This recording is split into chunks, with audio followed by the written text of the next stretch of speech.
Hello! I am Aoyalaipe, and I like to hop into top tier matches in War Thunder and then personally kill the entire enemy team by myself.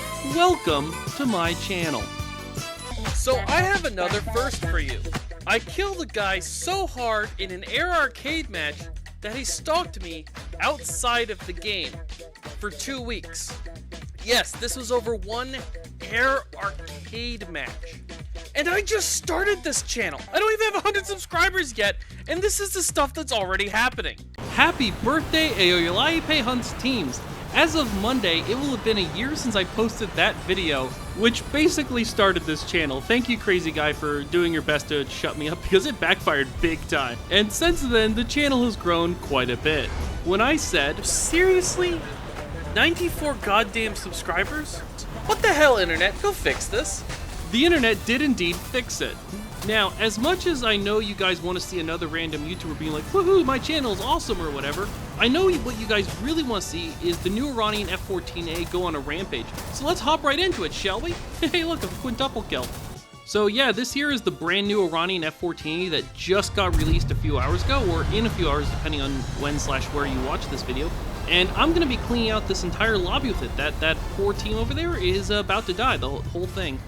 Okay, so first things first, the big question surrounding this plane is, are the Fakor 90s any good? The Fakor 90s are basically the Iranian substitute for the Phoenix missile.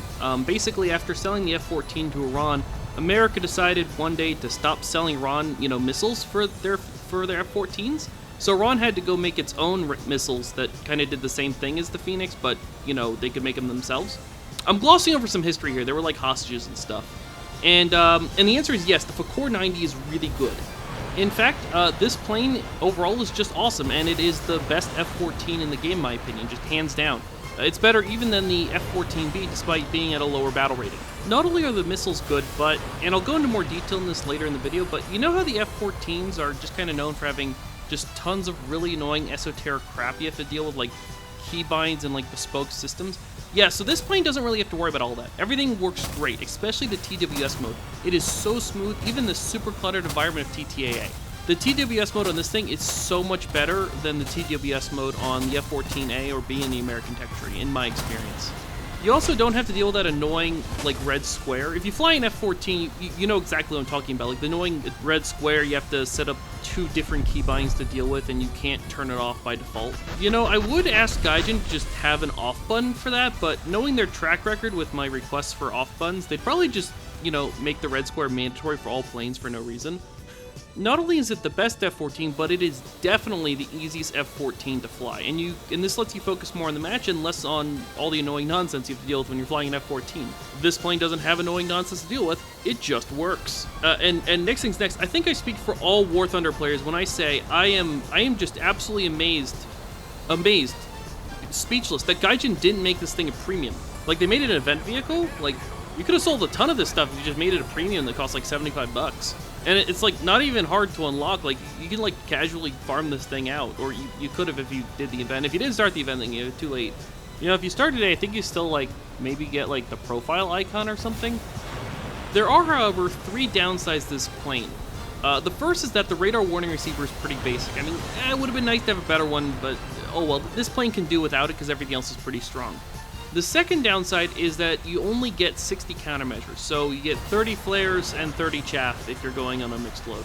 That's not a whole lot for this tier. I mean, it's manageable. That is enough if you know what you're doing, but it'd be nice to have the hundreds and hundreds that the F-14B has. The last downside is that at the time of doing this voiceover, I'm the only person who has this thing. Gaijin gave this plane to all of the content creators a day early so that we can, film stuff with it and then get it released, tomorrow on the day the plane comes out, or tomorrow at the time doing this voiceover, which might be today by the time you're actually hearing this. And I am the only content creator that covers TTAA. So I am literally the only person in this entire game mode that has this plane already. And I've had people be like, how do you have that plane already? Oh, it's got to be you, Mr. YouTuber, whose name I'm not going to spell. Clearly not a true Aoyalaipe fan here. And actually, if you're paying attention to the chat in this match you're seeing now, there's someone saying, how TF did you get it? And this is actually a huge problem because even if these enemy players don't know I'm flying it. Everyone wants to shoot down the new event plane. They're like, oh, that's a new plane, I want to kill it. That's how players in this game work. And I am, by definition, gonna be the first person all of these people see flying it. So flying this thing, like today, it's just a magnet for missiles. A lot of my usual tactics and strategies, the ones that I cover in like all of my other videos, they oftentimes rely on misdirection and sleight of hand.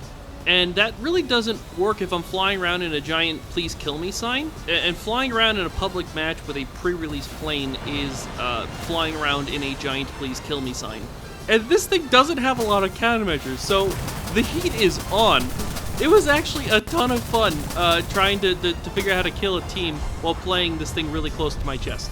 So this thing actually has quite a bit going against it in this video, which, again, that always makes it more fun.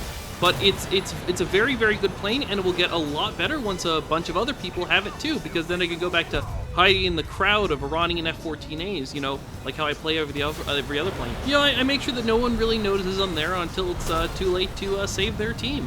This is also why I don't trash talk the guy who was like, hey, how did you get the Iranian F-14 already, like TF? Because, it's because I don't want to draw attention to myself. If people realize I'm in the Iranian F-14A at this point, they're going to focus me. Like, it's better if they just don't realize I'm in this plane. This is also why I'm playing very conservatively this match. Like, I can't use any of the tricks I have up my sleeve to make people decide to shoot at someone else instead of me. I just have to not give them a shot in the first place. I mean, there aren't even any mounds to hide behind on this map, but then again, that means they have no place to hide from me, so it cuts both ways. In a few days, when this plane becomes a common sight, I'm sure it's going to be a lot easier to play very aggressively with it. But I'm definitely going to keep playing this thing for fun after I make this video. I wouldn't be surprised if I got like a 20 kill game with it this weekend. This is the sort of plane that could do that for sure. What else to say about this plane? So in addition to the Iranian F-14A, it also gets the Soviet R-27R and the American AIM-9P Sidewinder. So you basically have the United Nations missile loadout here. The AIM-9P does radar slave pretty well. It's almost an all-aspect missile if you radar slave it, but it's often too risky to use in practice because you have to expose yourself to a lot of risk to line up a good shot. So if I do get an AIM-9P shot, I usually just double tap people with them unless I see 2 targets available. I will also sometimes just dump them on the ground so it doesn't hold up my missile reload.